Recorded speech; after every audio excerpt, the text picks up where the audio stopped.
My name is Kayla Westbrook.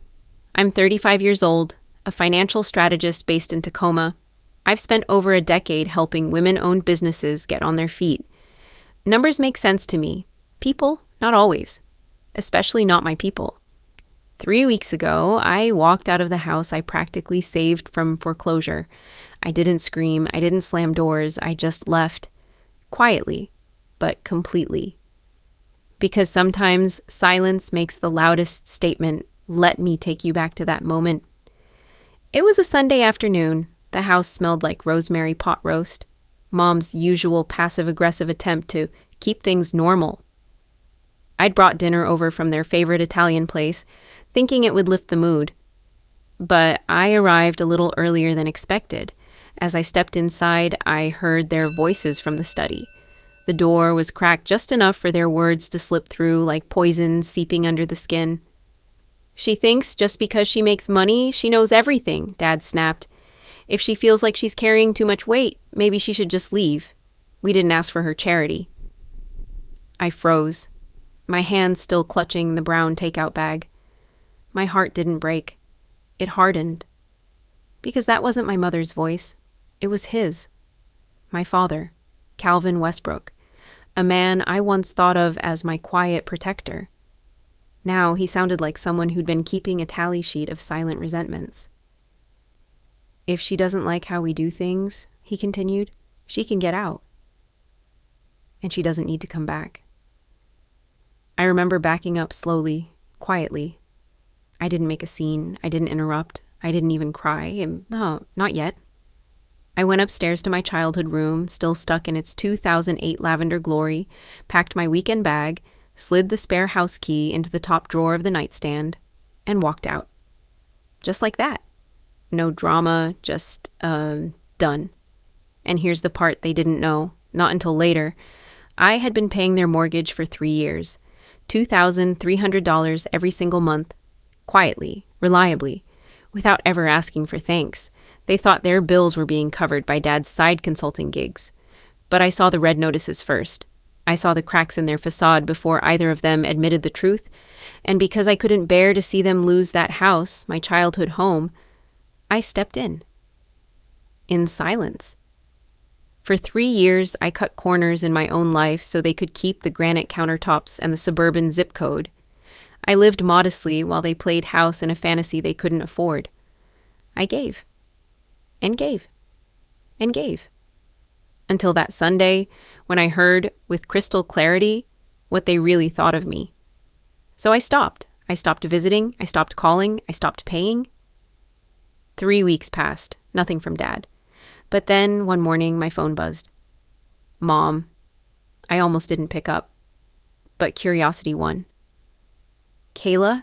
She began, voice tight. We just got a notice from the bank. It says we're behind on the mortgage. But that doesn't make sense. Someone's been paying it all this time. Was that you? My throat tightened. I didn't feel anger or shame, just clarity. It was, I said. It's not anymore. There was silence on the line. Deafening. I could almost see her trying to absorb the weight of what I'd just said. But why would you stop? She finally whispered. And I answered, because Dad told me to get out and never come back. So I did. Another silence. Heavier this time. She didn't argue, didn't apologize. She just hung up. That was the moment they finally saw me, not just as their daughter, but as the woman who had been carrying their home on her back for 3 years and who now had every right to walk away. That was the moment I stopped being invisible. And that's where my story begins. Because what happened after that call, after the silence, after the truth surfaced, is where the real transformation began. Let me tell you what came next. If you were to look at a framed photo of our family, just one of those posed holiday shots in front of the fireplace, you'd think we had it all figured out. 3 smiling daughters, 2 composed parents, matching sweaters, coordinated colors. But what you wouldn't see is the invisible ranking system, that unspoken scorecard my mother seemed to carry with her like a hidden ledger. My older sister, Kendra, was always the golden child, the overachiever. She could do no wrong, even when she did. Captain of the debate team, early admission to Princeton, married a dentist by 25, 2 kids by 30. To my mother, she was a walking validation of every parenting choice she'd ever made. Then came me, Kayla, and finally, Casey, the youngest, spirited, rebellious, frequently in trouble, but somehow always forgiven. She was the baby, and with that came built-in immunity. I was the buffer, the in-between, the one who didn't scream for attention or demand praise. I followed the rules, got good grades, stayed out of trouble. I didn't rebel or complain. I just existed. But in our household, existing wasn't enough. You had to perform, you had to shine, and I learned very early that quiet consistency was invisible compared to loud success or charming defiance. Kendra got the accolades, Casey got the excuses, I got the chores. When Kendra forgot to set the table, she's got a lot on her plate. She's preparing for the SATs when Casey blew off her curfew. She's just finding herself. It's a phase. But when I stayed home one Friday night to study instead of attending Aunt Sharon's birthday party, you never make an effort with the family, Kayla. Why are you so distant all the time? It didn't matter what I did. It was either not quite enough or too much too late. I became hyper-aware of every detail. I learned how to blend in, how to be helpful without drawing attention, how to read moods the way other kids read comic books. I also learned that my worth, in my mother's eyes, was always in relation to my sisters. Kendra never left dishes in the sink. Casey always remembers to text me back. You should take a page from your sister's books. Even my career, a field I loved, that I built from scratch, was dismissed. You work with numbers, right? I can never remember exactly what it is you do. Financial advising sounds stressful. Meanwhile, Kendra was praised for sending out yearly Christmas cards with gold-embossed envelopes. Casey, who hadn't held a steady job in 4 years, was the free spirit my mother proudly bragged about to neighbors. But here's the thing about being the middle child in a family like mine. You become adaptable. You learn how to carry conversations, carry emotions, and eventually carry burdens. And so I did. I paid for Casey's car repairs when she couldn't. I edited Kendra's resume when she was job hunting after a career break. I kept the family group text alive with weekly updates and birthday reminders. I sent flowers to Mom from all of us, even though all of us never chipped in.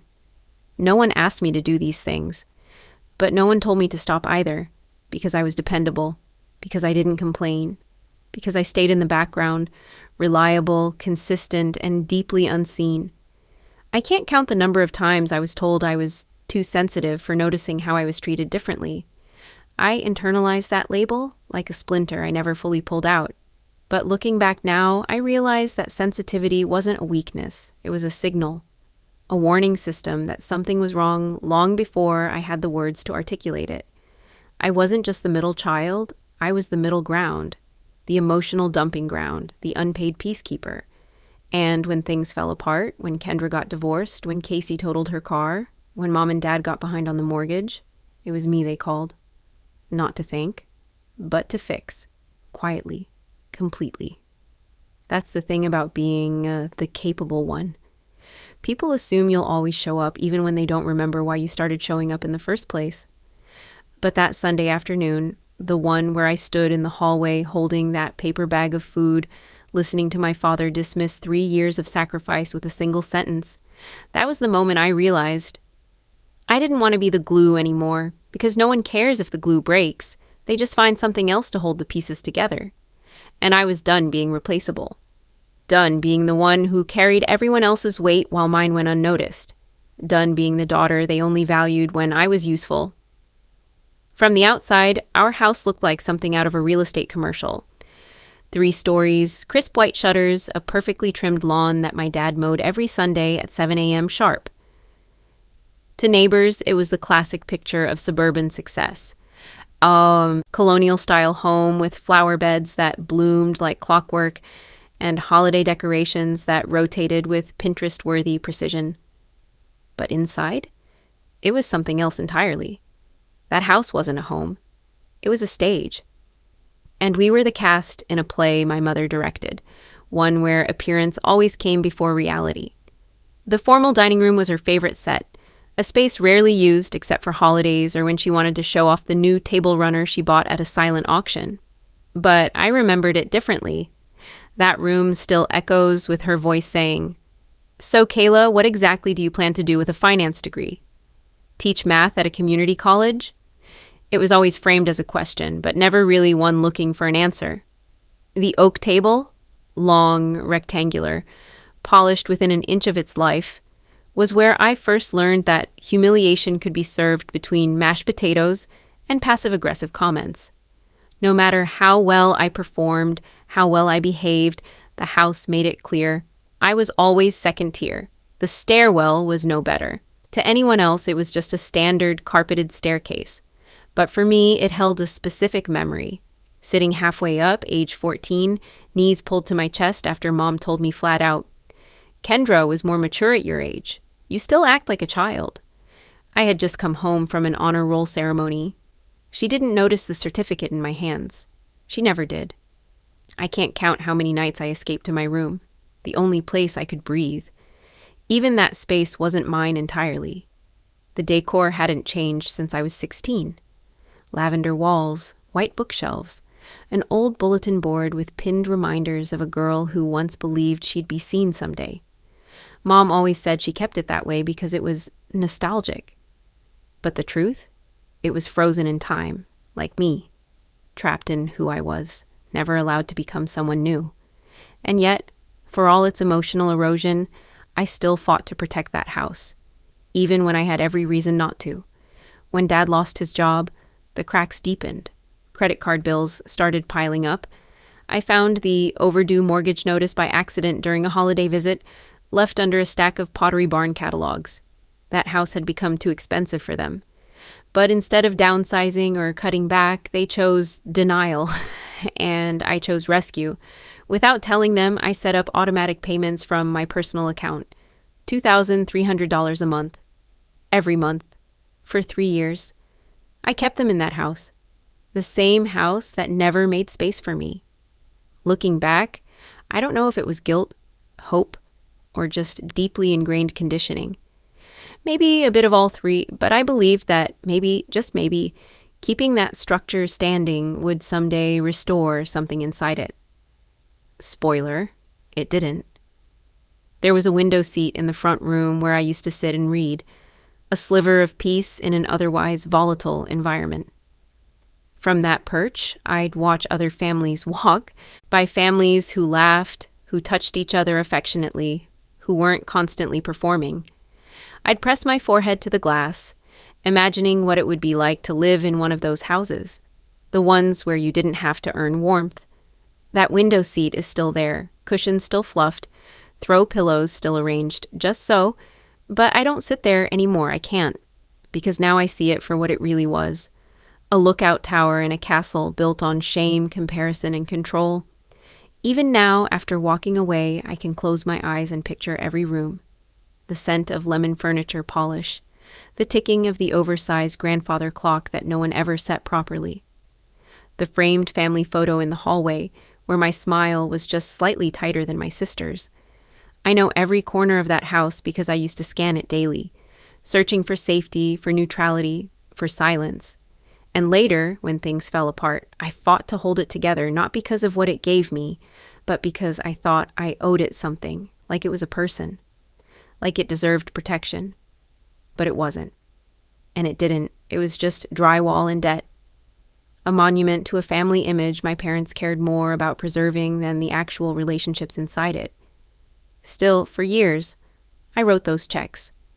And every month, as the funds left my account, I whispered to myself, maybe this month she'll notice. Maybe this month he'll say thank you. They never did. And now that house, once the crown jewel of my mother's social pride, is on the edge of foreclosure. And I'm the reason. Because I stopped. Because I finally saw that keeping someone else's illusion alive should never cost you your reality. I saved that house longer than it ever saved me. And that's the cruel symmetry of it. My mother, Denise Westbrook, was once a promising real estate agent with a sharp tongue, a sharper wardrobe, and an uncanny ability to read people in under 30 seconds. She closed high-value deals in high heels, charmed clients over cappuccinos, and earned the kind of commission checks most women in our zip code only dreamed about. And then she gave it all up. For us. Or at least that's the narrative she chose, and reminded us of every chance she got. I sacrificed my career to raise you girls. I could have been running a firm by now. Instead, I'm stuck doing laundry and listening to whining. It didn't matter if the whining was one of us crying because we'd been bullied at school or asking her to sign a permission slip. Anything that required her energy outside of what she chose to give was deemed ungrateful. Her sacrifices became a currency she weaponized. A constant invoice hanging in the air, payable not in cash, but in compliance. Denise didn't just want to be appreciated. She wanted to be worshipped, but not in a warm, maternal way. In a way that demanded applause, spotlight, and eternal gratitude for a script we never asked her to follow. She was the sun in our solar system, and we orbited around her, or burned for resisting. Everything she did had to be admired. The new drapes, the way she arranged the charcuterie board for a neighborhood mixer. Even her casual Sunday outfits were styled like she was expecting a magazine photographer to show up at any moment. And if you didn't compliment her, you'd know. Oh, you'd know. I guess my efforts go unnoticed around here, she'd mutter, loud enough for everyone to hear, but soft enough to pretend she hadn't intended an audience. As a child, I was confused. As a teenager, I was hurt. As an adult, I finally realized my mother didn't raise us. She performed motherhood. She curated our lives the way she staged open houses, flawless from a distance, but full of cracks if you looked too closely. And then there was my father, Calvin, quiet, predictable, detached in the way a man can be when he thinks his job ends with bringing home a paycheck and nodding in the right places. He was the kind of man who liked routines. Black coffee, newspaper by 6, lawn trimmed every Saturday. He had worked as a senior architect for a construction firm for nearly 30 years. Blueprints made sense to him. People didn't. When Mom snapped at me for not wearing enough makeup to Sunday brunch, he sipped his coffee. When she berated me for choosing to live alone instead of settling down, he adjusted his glasses. When she accused me of being too cold or too distant or too much like a man for choosing finance over a family, he blinked, maybe sighed, but never, not once, did he defend me. He didn't hate me. I know that. He just didn't know how to choose me, especially if it meant not choosing her. I can't recall a single moment growing up when he contradicted her in front of us. Not when she compared us, not when she dismissed us, not even when she made Kendra cry after a failed driver's test. He'd pull us aside later, offer a weak, "She didn't mean it," or "Your mom's under a lot of stress." But that's the thing about pain. It doesn't care about explanations, only actions. And inaction in our house was his specialty. At school, whenever there was a describe your hero assignment, I'd make someone up. I didn't want to lie and say it was my dad, but I also didn't want to tell the truth, that he was someone I looked at from across the dinner table and wished would say something, anything. I think, in his own way, he thought staying silent was helping, keeping the peace, letting things slide so they didn't explode. But he didn't realize that the silence just enabled her, and her words, they didn't just sting in the moment. They stayed. I still hear her voice when I look in the mirror before a client pitch. "That blazer's too boxy. You look like you're trying too hard." I still hear her when I order food. "No wonder you struggle with your weight. You eat like a man." I still hear her when I try to rest. Must be nice to do nothing while others are working. And while I know better now, the truth is I spent most of my life working to please a woman who saw my success as competition, and a man who mistook absence for neutrality. Their dynamic was a masterclass in dysfunction. She controlled through criticism. He enabled through passivity.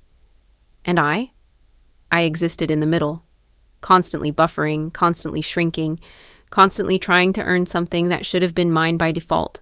Basic, unconditional, parental love. And even when I succeeded, when I got promoted, when I paid off my student loans, when I brought over dinner just to lighten their day, it was never enough. Because in our family, praise was reserved for moments that made them look good. Everything else was ignored. Or worse, picked apart. So yes, when I finally stopped paying their mortgage, it wasn't because I wanted revenge. It was because I finally understood something that had taken me 35 years to grasp. You can't heal in the same place that made you sick. And you shouldn't keep funding a house that only saw you as a liability. It happened on a Tuesday night. Quiet, ordinary, forgettable to anyone else. But not to me. I had stopped by my parents' house unannounced, something I rarely did. I claimed I had leftover chicken piccata from my meal prep and thought they might want some. In truth, I just needed an excuse. Something had been off for weeks. My father looked thinner. My mother's new luxury handbag, another reward for enduring her hard life, looked expensive, even by her standards. I rang the doorbell and let myself in. The house smelled like lavender and lemon oil, like it always did. Denise kept the house pristine, not out of love for it, but because mess, like emotion, was unacceptable. They were in the living room. Mom was on the couch watching a home makeover show with a glass of wine. Dad was at the dining table, hunched over a stack of papers, his hand gripping his scalp like he was trying to hold his thoughts in. I asked what he was working on. He muttered something about just bills. Denise didn't even look up. Tell her to stop fussing. Your father always worries too much. But it wasn't just worry. There was panic in his posture. His knee bounced under the table. His lips were moving, counting silently. I pretended not to notice. I smiled, handed over the food container, and stayed for exactly 15 minutes. That night, I couldn't sleep. Something told me to check. Not out of mistrust, but instinct. I'd worked in finance long enough to recognize the signs of someone drowning in silence. The next day, during my lunch break, I opened my laptop and logged into the county records portal. A notice of pre-foreclosure had been filed 6 weeks ago. Past due balances, accumulating interest, penalties. I called his office. A secretary informed me, gently, that Mr. Westbrook had been laid off 9 months earlier. Due to COVID-related cutbacks, she said, with rehearsed sympathy. I hung up, stunned. He never told us. Denise certainly hadn't. Just last week, she'd hosted her wine and cheese book club with gourmet hors d'oeuvres and orchids flown in from Ecuador, still keeping up appearances, still posting on Facebook about grateful living and family blessings, and they were 3 months behind on the mortgage. I didn't ask questions, I didn't confront, I acted. That evening, I called the bank. I used my own routing information and set up automatic monthly payments for $2,317 due on the 12th of each month. I set alerts to ensure it never bounced. I listed myself as the contributing party, not the owner, just enough to protect their dignity. Or so I told myself. The first payment came out smoothly, then another and another. I watched my savings drain slowly, silently, like a slow leak in a luxury faucet. But each time I saw that green confirmed on my banking app, I felt something close to relief. I was holding the house together. I was holding them together. They never asked. I never told. For a while, I felt powerful, like I'd finally taken control of something in that house. They didn't know it, but I had become the invisible beam keeping their lives from collapsing. But that feeling didn't last long. Because after a while, the payments stopped feeling noble. They began to feel futile, like putting gold trim on a collapsing roof. No matter how much I gave, the foundation beneath remained the same. Cracked, uneven, never mind to fix. I began to resent the silence, the way Denise still critiqued my shoes when I visited. Heels again? You're going to ruin your arches. The way my father pretended he still went to work. Big project this quarter, he'd say, then retreat to the garage with a thermos and a blank stare. They were performing normalcy while I financed survival. And I was the middle child again, quiet, useful, invisible. I thought I was saving them. But really, I was postponing the collapse they needed to face. 3 years. over $80,000. Not a single thank you. Not once did my parents ask where the mortgage money came from. They just assumed, maybe hoped, the universe had somehow realigned to fix their problems. And I let them believe that. Every month, like clockwork, I paid the mortgage. I'd check the balance, the due date, the confirmation screen, and then I'd close the tab and go back to work like nothing happened. No one knew, not my friends, not my coworkers, not even my therapist. I became so good at silence, it started to feel like second nature, like breathing. On Sundays, I'd still stop by the house. I'd bring fresh bagels, sometimes homemade soup. Denise always made a face. "Too much onion," she'd mutter. "Store-bought would have been faster." Then she'd look me up and down and sigh. "Are you wearing that to the office now?" Or, "Did you gain weight?" "No offense, honey, but your face looks rounder lately." Sometimes I'd nod and joke, "Must be all the financial security I'm carrying around." They never caught the irony. She once told me, at a family brunch, loud enough for my aunts to hear, "You know, Kayla's always been steady. Not brilliant like Kendra, not charming like Casey, but dependable, like an old Honda." Everyone laughed. Even my father chuckled. I laughed too, because if I didn't, I'd cry. She often joked about me being single. 35 and still no ring? At this rate, you'll need to freeze your eggs. I'd laugh. She'd sip her Chardonnay like she just dropped a truth bomb. What she never asked was, why was I single? The answer was complicated, because I had no emotional space left to give, because I had spent so many years being the peacekeeper, the invisible backbone, that I didn't even know how to let someone else in, because I was too busy carrying the emotional and financial weight of a family that didn't know how to say thank you or sorry. I worked long hours at the investment firm. I climbed ranks quietly. I got good at pretending. My coworkers saw me as polished, composed, maybe a little aloof. No one knew I was barely holding together a home that wasn't mine. And still, I returned every weekend. I helped with the garden. I repainted their porch one spring. I paid for their broken HVAC in the middle of July. I ordered a new refrigerator when theirs gave out, quietly put it on my credit card, and had it delivered with a smile. They never asked, they never thanked me, but they never fought either. That was the unspoken deal. I paid, and in return, I was tolerated. Denise stopped commenting on my bad attitude. Calvan stopped making remarks about my overthinking. Instead, they let me exist, on the periphery of their favor. Not quite embraced, not quite rejected. I lived off crumbs of civility. Every visit, I'd bring something: pastries, groceries, toilet paper. I told myself it was normal, that I was being a good daughter, that maybe one day something would shift. It never did.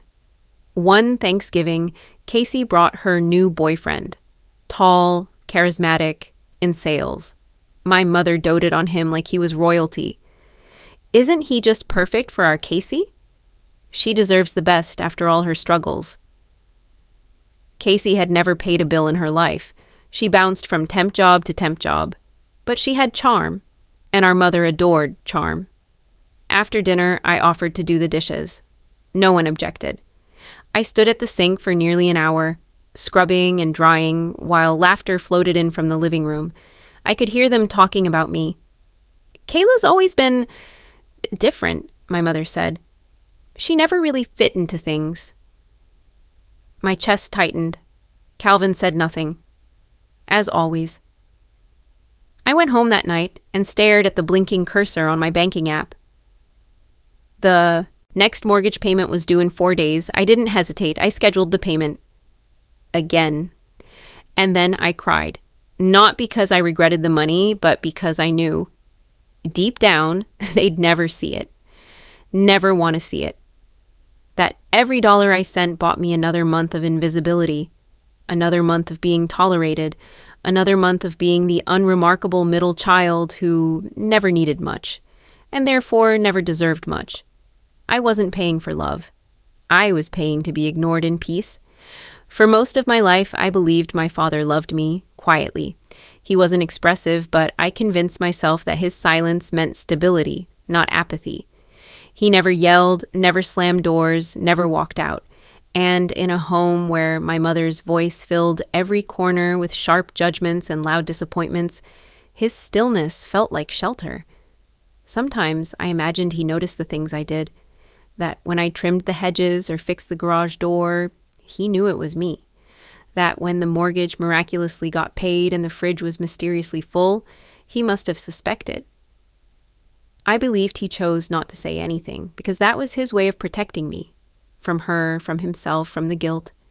I believed that until one Tuesday night in early spring, I had stopped by after work to drop off a package they were expecting. I brought dinner to take out from their favorite Thai place. I didn't expect a thank you. I just wanted to feel like I was still useful, still tethered. I was setting the food on the kitchen counter when I heard my name.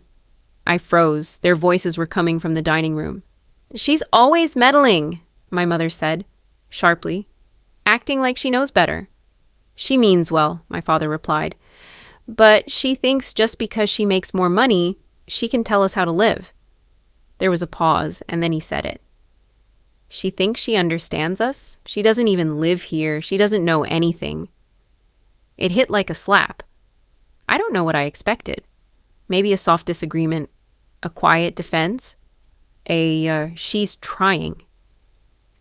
Anything to prove that the man I had silently defended for decades still held space for me. But he didn't. He dismissed me in one sentence. And he did it with ease. I stood there, clutching the paper bag of spring rolls, feeling like a stranger in the house I helped keep. I didn't confront them. I didn't cry. I didn't even flinch. I walked back to my car, left the food on the hood, and drove off. That was the last time I stepped foot in that house. I didn't tell anyone, not my siblings, not my friends. I didn't cancel the next mortgage payment. I let it process, like muscle memory. But something in me broke, quietly, just like he had broken it. I used to think my father saw me, that he recognized my quiet offerings, that he understood the weight I carried on their behalf. But in that moment, I realized he didn't. Or worse, he did. And still chose to pretend I was a meddler, an outsider, an inconvenience. That was the moment the last illusion died. For years, I had navigated our family's dysfunction by clinging to the idea that at least Dad gets it, that even if he didn't intervene, his silence meant understanding. It gave me just enough rope to keep pulling the weight of our unspoken expectations, our unresolved resentments. But when he said I didn't understand, he was right. I didn't understand how a man could watch his daughter shoulder his burdens and still stand by as his wife picked her apart, piece by piece. I didn't understand how someone could accept so much and offer so little in return, not even truth, not even acknowledgement. That night, I lay in bed and stared at the ceiling, listening to the faint buzz of my radiator. I tried to remember the last time my father hugged me. The last time he said he was proud. The last time he asked how I was. Not out of obligation, but out of genuine curiosity. I couldn't recall any. I thought of all the Sundays I mowed their lawn, the nights I sat through awkward dinners just to feel included, the birthdays I showed up to with flowers only to be told they preferred something else. I thought of the silence I had bought with my money, how expensive it had been to stay invisible. And I decided, quietly, calmly, that I was done. No confrontation, no letter, no scene, just absence. I turned off the autopay the next morning. I closed the shared cloud folder where I kept scans of their utility bills. I deleted the reminder on my phone. Check parents' mortgage. I took a deep breath and exhaled. Leaving wasn't an explosion. It was a slow fade, and no one noticed. Not yet. But they would.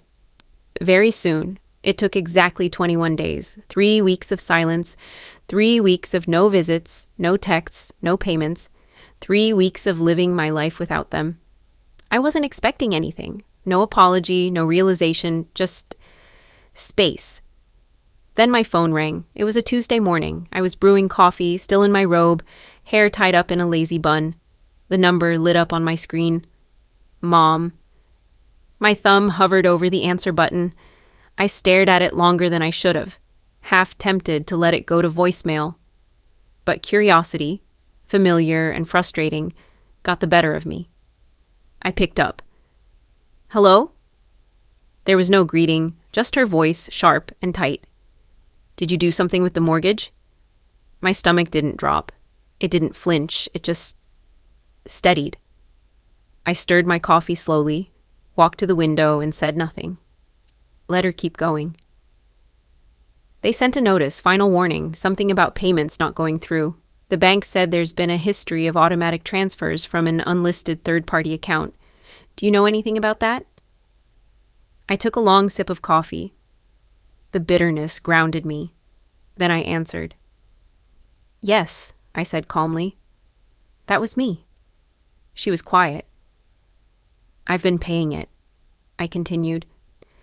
"For the last 3 years, every month, without fail." Another pause. "Why didn't you say anything?" she asked, voice now trembling, not with sadness, but confusion. Like I'd broken a code she didn't know existed. "Because it wasn't about you," I said. "It was about keeping a roof over your heads." "Then why did it stop?" she snapped, her tone flipping back to demanding. "You can't just pull something like that without warning. We've built our lives around that security." I let out a soft breath. "You didn't build anything around that, Mom. You just lived in it," while I quietly held the foundation up. She went silent again. And that's when I said it. The sentence that sealed the door shut. "I stopped," I said slowly, "because Dad made it clear I don't belong to that house anymore, and I don't fund what I'm not a part of." It hung in the air between us, heavy and cold. For a moment I thought she might scream, demand, justify, twist it all back into blame. But she didn't. She said nothing. Not a whisper, not a protest, not even a sigh. And then she hung up. No goodbye, no thank you, not even a curse. Just click. I stood in the quiet of my apartment, staring at the still-lit phone screen, waiting for something. Regret? Relief? Validation? What I felt instead was a strange kind of stillness. Not peace exactly, but the start of it. The beginning of an internal shift I hadn't allowed myself to feel until now. 3 weeks. That's all it took for the absence to echo louder than my presence ever had. I thought about all the ways I'd tried to earn my place in that family. The dinners, the holidays, the money, the way I swallowed insults and kept showing up, the way I tried to fix what I didn't break, and all it took to undo it was silence. Not a tantrum, not a scene, just the quiet removal of my support. It reminded me of something I once read. You'll be surprised how fast they forget what you did for them the moment you stop. That call wasn't a reconciliation. It was a realization, on her end, that the safety net had vanished. And instead of asking why I left, she asked why the money did. That was all I needed to know. My worth had never been me. It had always been what I could provide, what I could fix, what I could sacrifice. So when the payments stopped, I stopped existing. It should have hurt. It didn't. I sat down on my couch, finished my coffee, and opened my laptop. I had a budget to update, a new savings goal to start, and a future to build. For myself this time. The phone didn't ring again. Not that day, not the next. And not for a long while after. But I wasn't waiting anymore. Moving to Tacoma felt like putting down a burden I hadn't realized I'd been carrying since I was a child. It wasn't dramatic.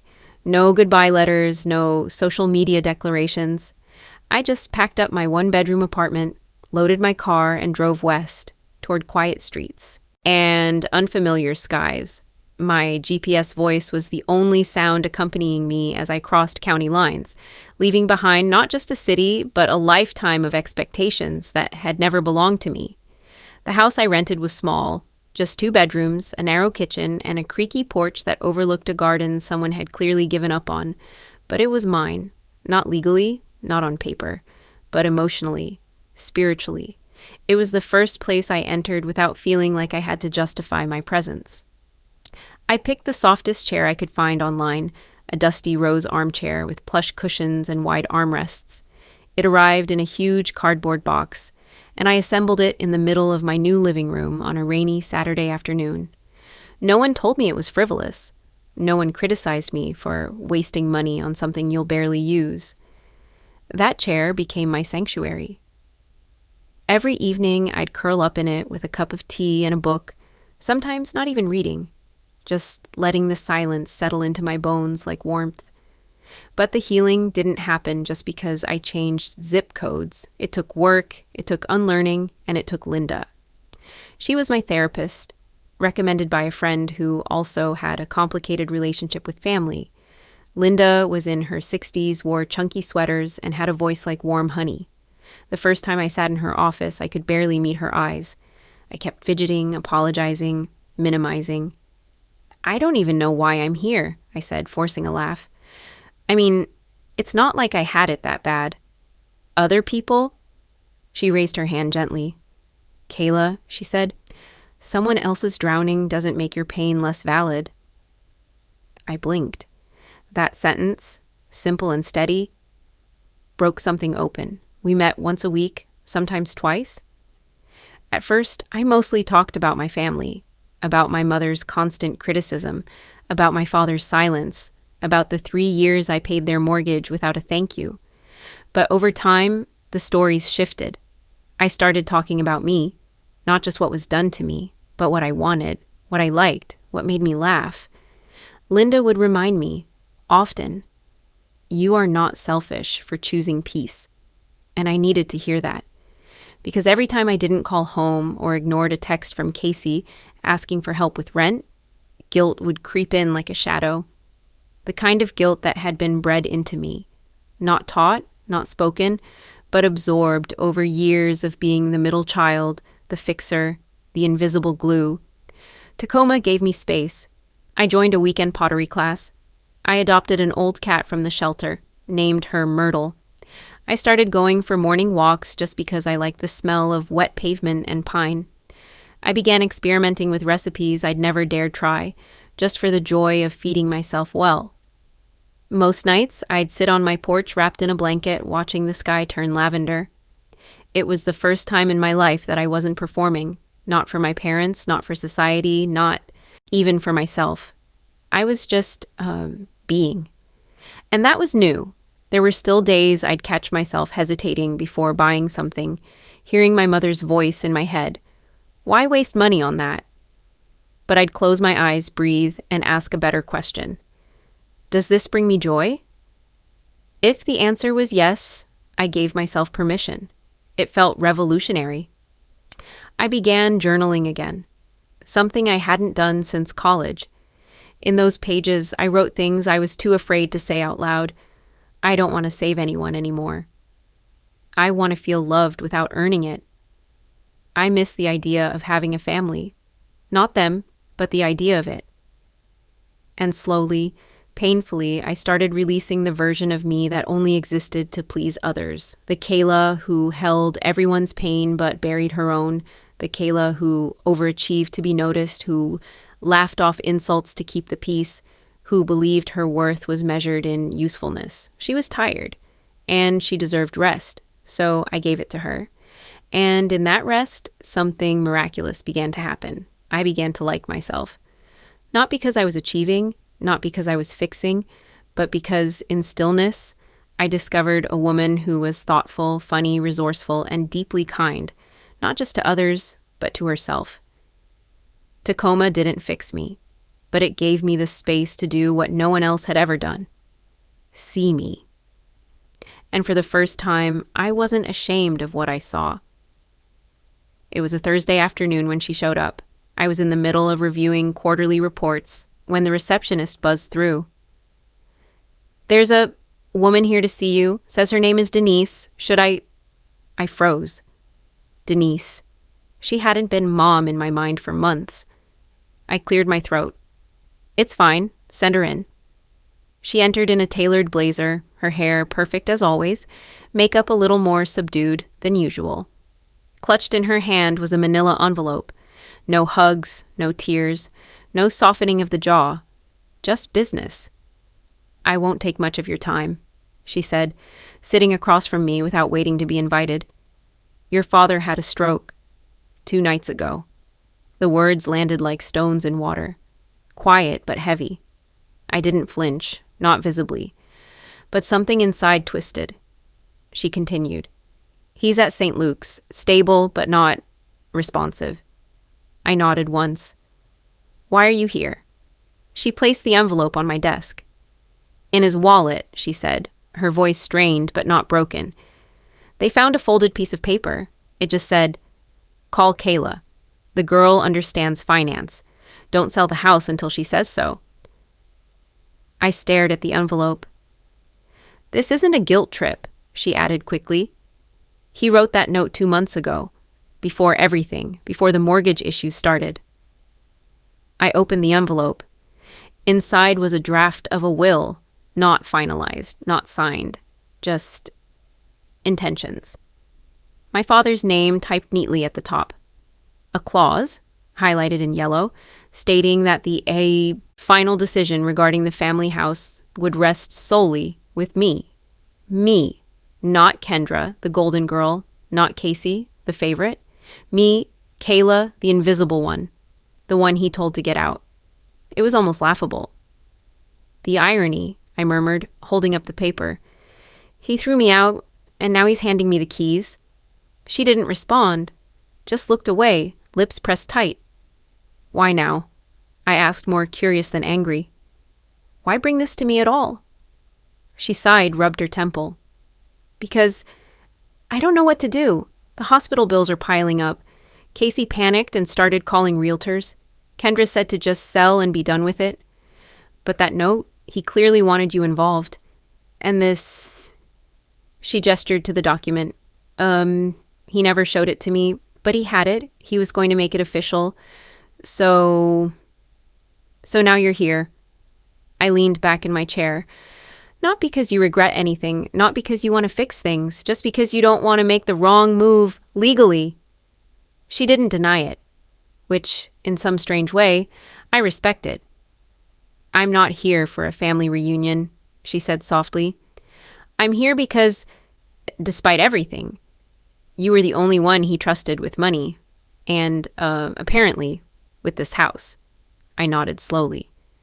That sounds more like the man I knew, stoic, strategic, detached.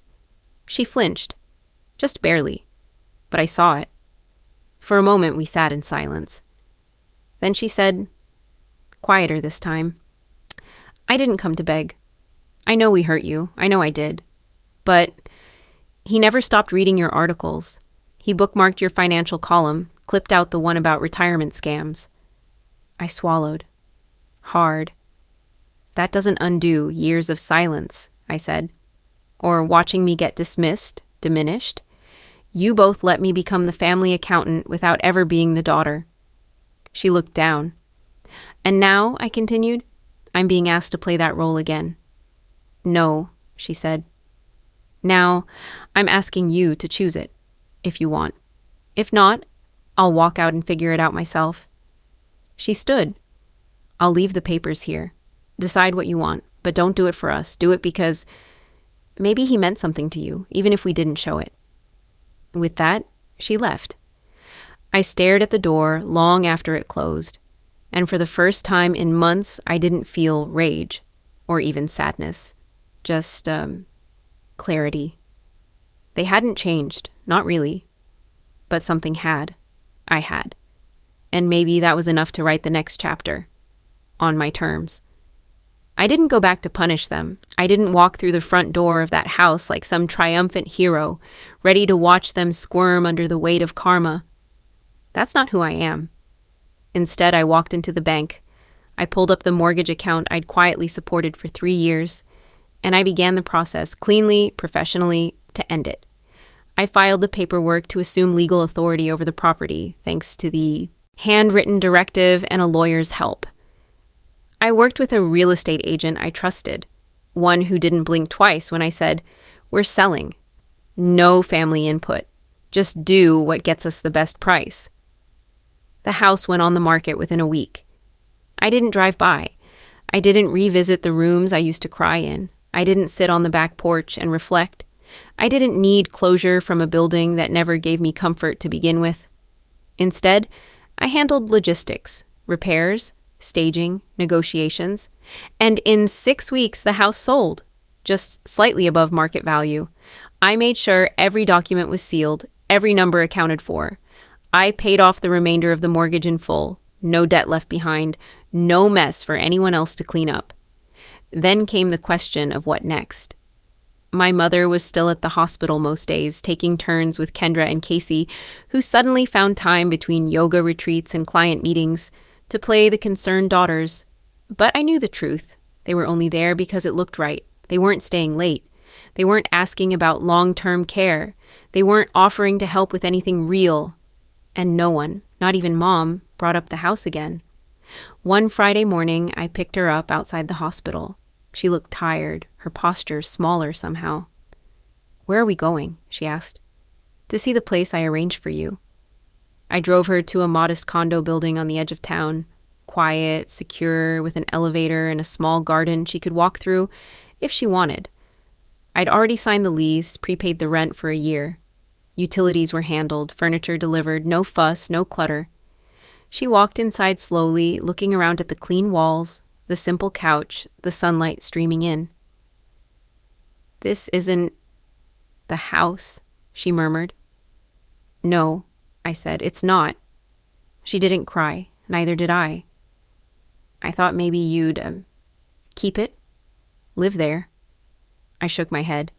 "I didn't want it then. I don't want it now." She sat down on the edge of the bed, her hands on her knees. "You didn't have to do this," she said. "I know." A long pause stretched between us. Then she asked, quieter this time, "Are we okay?" I thought about that for a while. "Okay" implies we're going back to something that worked, I said. "We never had that." She nodded slowly, her eyes glassy but dry. "So what are we?" "I don't know," I admitted. "But I'm not angry anymore." She let out a breath, part relief, part sadness. "Thank you." But I didn't say you're welcome, because this wasn't about gratitude. This was about boundaries, about growing up and realizing that love to be healthy needs distance sometimes, needs lines drawn in permanent marker, needs truth, not performance.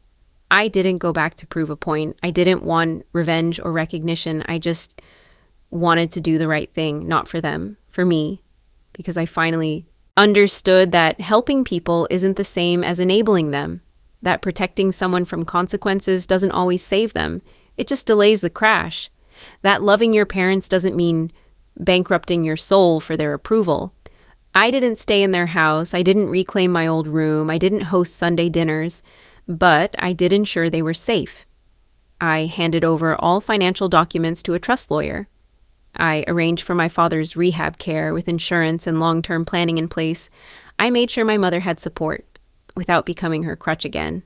And then I walked away, not out of bitterness, out of peace, because the truest form of strength I've learned is not in screaming your worth. It's in knowing it so deeply you no longer need anyone else to say it. My mother got a job again. Nothing glamorous. She worked as a receptionist at a small real estate office downtown. It wasn't her old role as a rising agent with top-tier listings and awards framed on the wall. But she went in every morning, answered phones, greeted clients, and came home tired. It was the first time in decades she'd stood on her own 2 feet without demanding someone else carry her weight. She no longer called me every day. She didn't send voice messages asking where I was, what I was doing, or if I could swing by and fix the cable. That era was over, but every few weeks I'd get a simple text. "Hope you have a peaceful weekend." And I'd reply, "Thanks. Same to you." No emoji, no warmth we didn't yet know how to express, but no cruelty either. It wasn't much, but it was enough. Kendra and Casey stayed distant. They never apologized. They still posted old family photos captioned, "Grateful for the memories" and "Blessed beyond measure," as if Instagram were the truth and I were the fiction. I didn't comment. I didn't like the photos. I didn't correct the narrative. I didn't need to. The people who mattered knew the story. Linda, my therapist, once told me closure isn't a door slamming shut. It's a hallway, long and echoing, where the footsteps eventually fade into silence. She was right. There was no big family reunion, no Thanksgiving dinner where everyone suddenly understood one another, no emotional speeches, just small actions, gentle shifts, the absence of yelling, the quiet settling of boundaries. Mom never said she was sorry, not directly. But once, when I visited the condo to drop off paperwork, she made tea and placed a blanket across the back of the chair I always sat in. She didn't say why, and I didn't ask.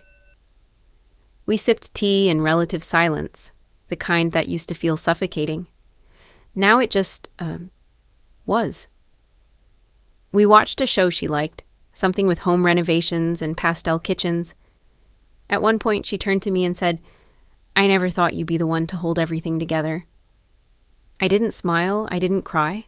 I just said, "I'm not holding anything together anymore." She nodded slowly. Good. That was the closest we came to acknowledging the past. It didn't erase anything, but it did make space for something new. I still lived in Tacoma. I still read on my armchair. I still went to therapy. I dated, quietly, cautiously, and kept my career on track without burning myself out to prove anything. And every time I felt the urge to fix someone's crisis, I asked myself, is this mine to carry? If the answer was no, I let it go. I wasn't the daughter who paid off the house anymore. I wasn't the buffer, the mediator, the unsung hero. I was Kayla. Just Kayla. That was enough. And now, before we say goodbye, I'd love to know something. Where are you watching from? Is it a quiet morning, maybe with a warm cup of coffee in your hands? Or is it one of those late nights when stories like this help you feel a little less alone? Tell me in the comments. I read every single one with gratitude. And if this story touched your heart, please consider subscribing to the channel, not just to hear more stories like mine, but to be part of a community that still believes in kindness, healing, and second chances. Thank you for spending this time with me.